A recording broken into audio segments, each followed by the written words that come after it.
If you look at what happened between Washington and Ottawa overnight, it doesn't look like a negotiation. It doesn't look like a compromise. It looks like a declaration of war. Not with missiles, not with soldiers, with money. For decades, the United States and Canada shared the most integrated economy on the planet. Two nations, one machine, seamless, efficient, quiet.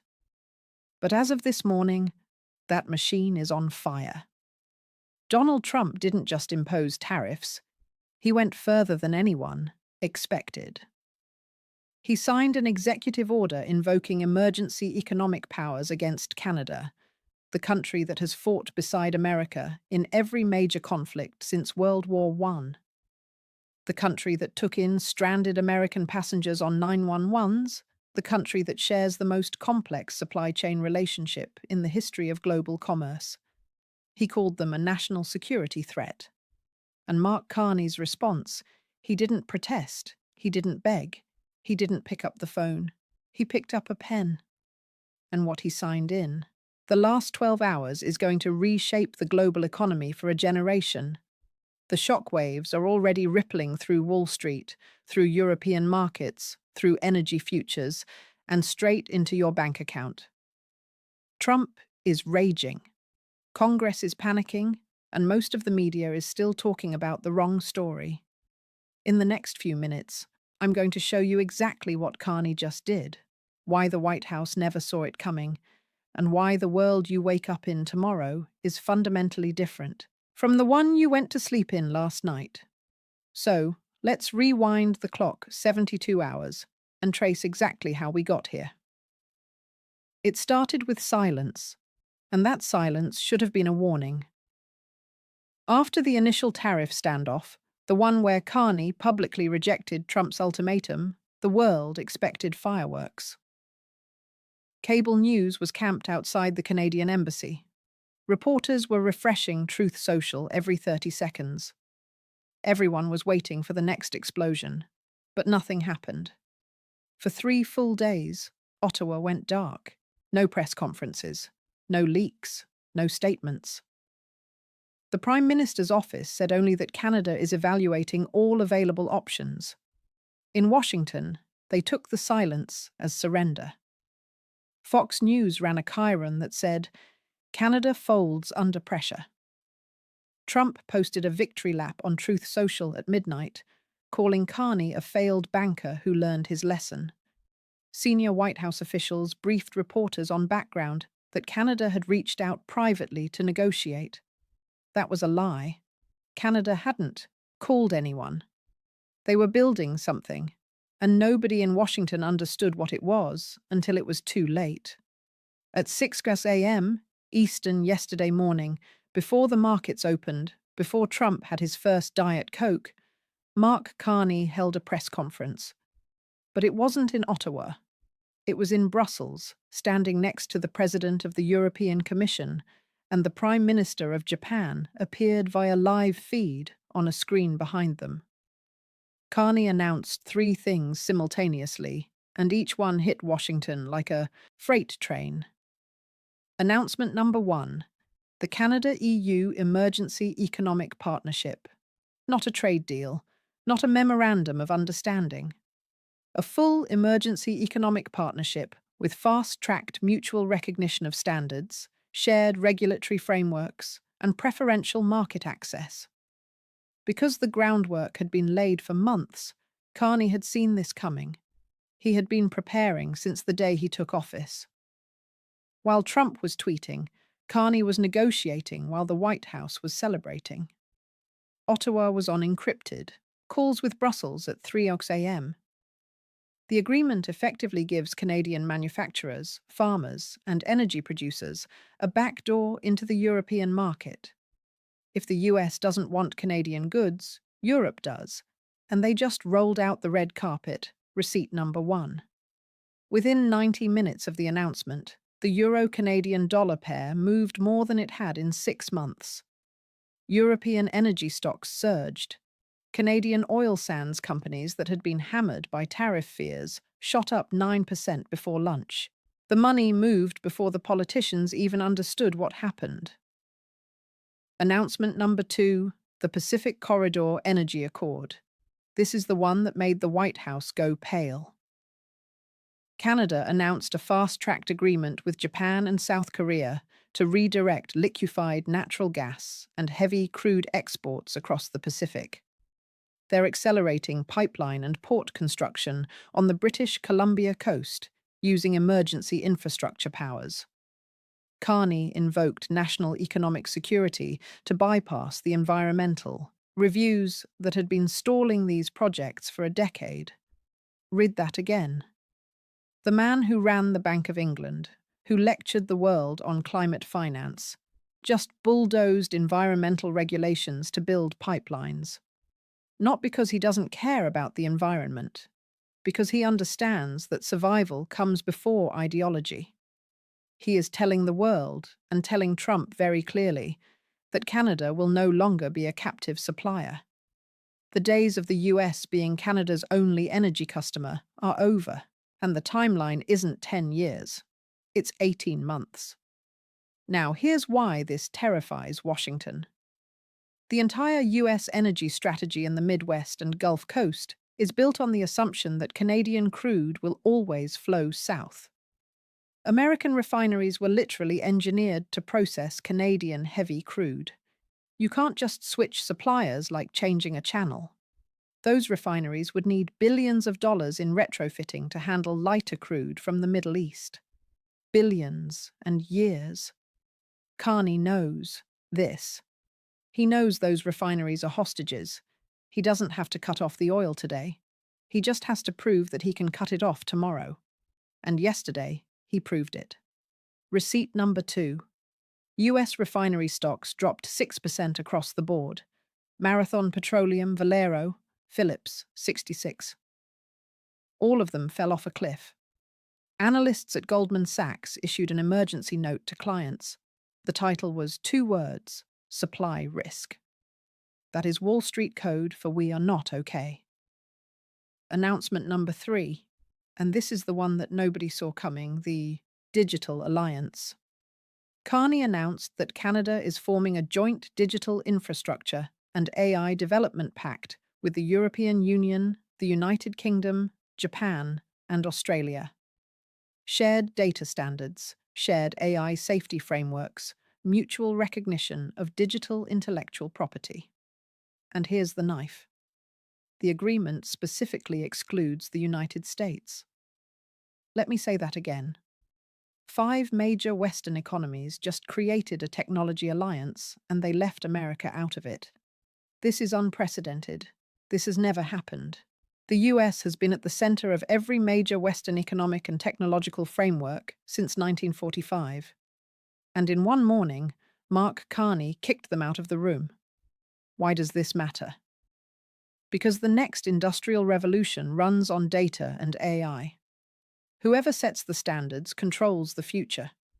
If these 5 economies align their regulations and the US is on the outside, American tech companies face a nightmare. They'll have to comply with 2 separate regulatory universes. Their costs go up. Their market access shrinks. Silicon Valley lobbyists were reportedly flooding Capitol Hill with phone calls by noon. Receipt number 3. The Nasdaq dropped 550 points yesterday, the worst single-day decline in 14 months. Meta, Google, Microsoft, all of them took significant hits. Not because of anything wrong with their businesses, because the market suddenly realized that American tech dominance is not guaranteed. It's a privilege. And that privilege just got revoked by a Canadian in a dark suit, reading from index cards in Brussels. So let's talk about what's happening inside the White House right now. Because from what we're hearing, it is chaos. Not strategic chaos, not controlled chaos. The kind of chaos where people are updating their resumes.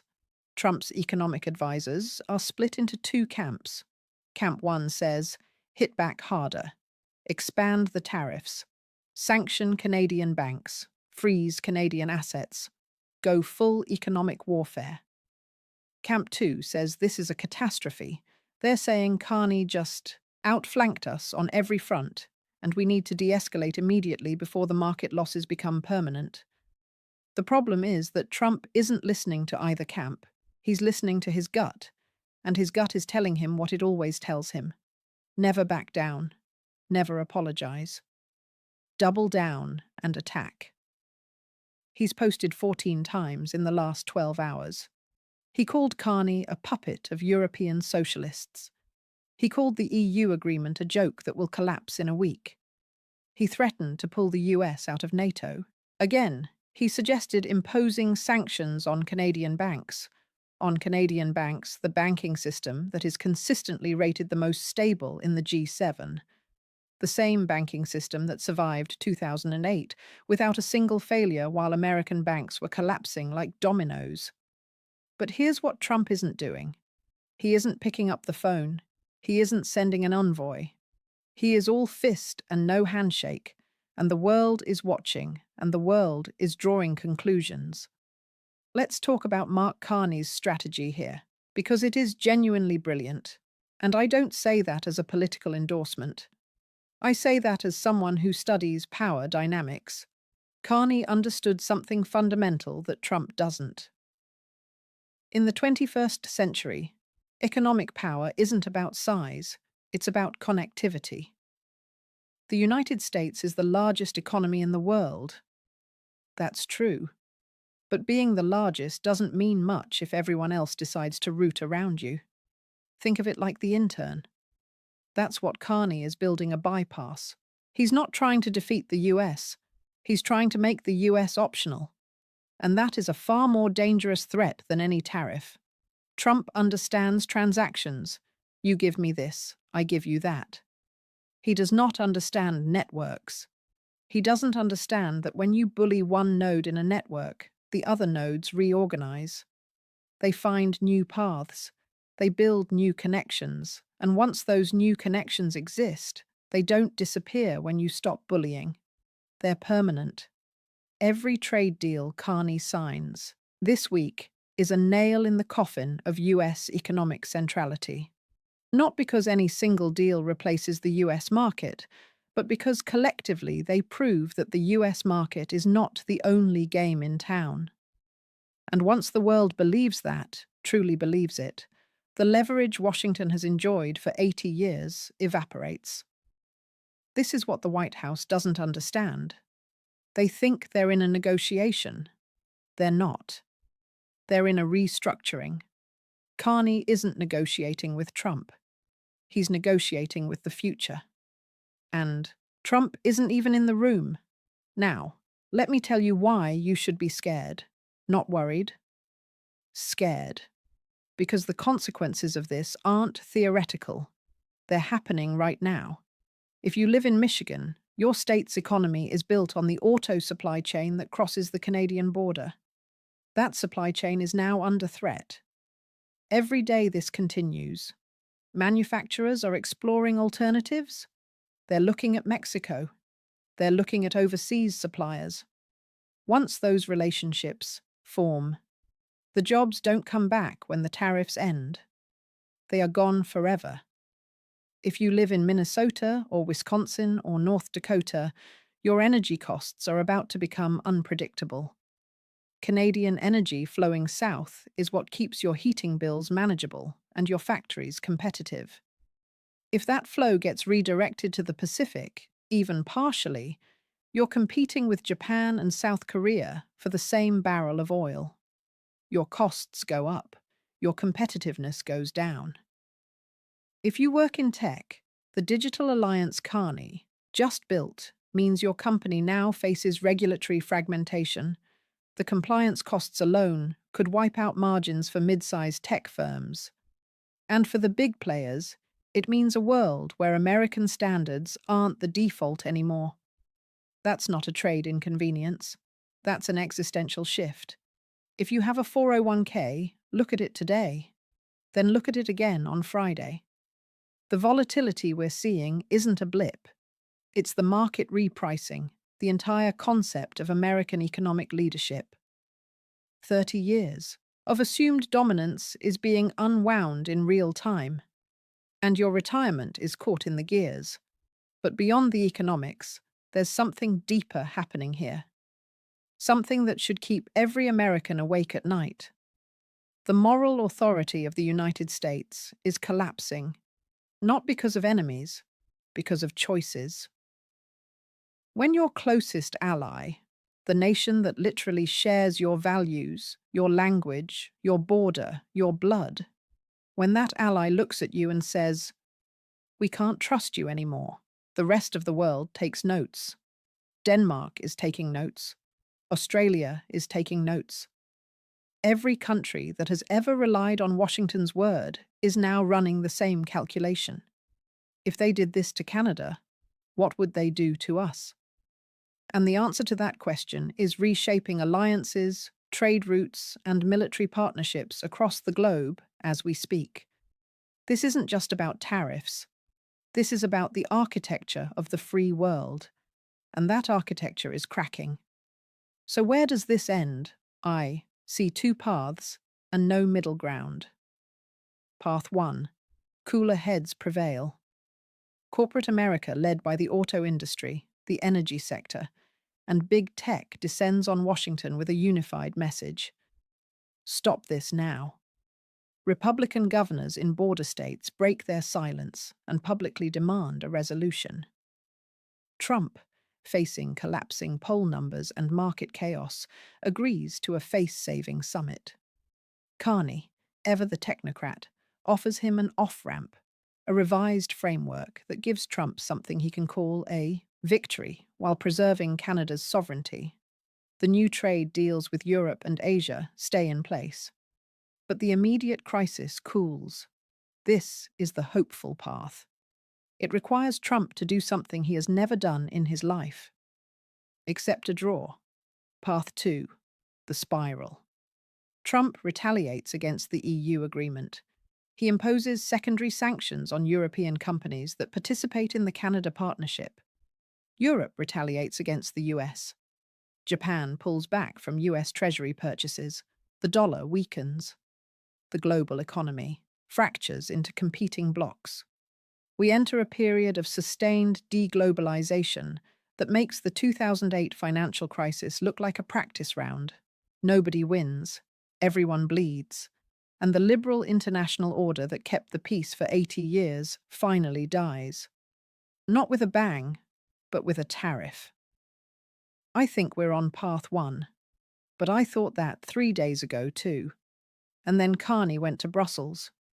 Here's what I know for certain. The relationship between the United States and Canada will never be the same. Even if this gets resolved tomorrow, the trust is broken.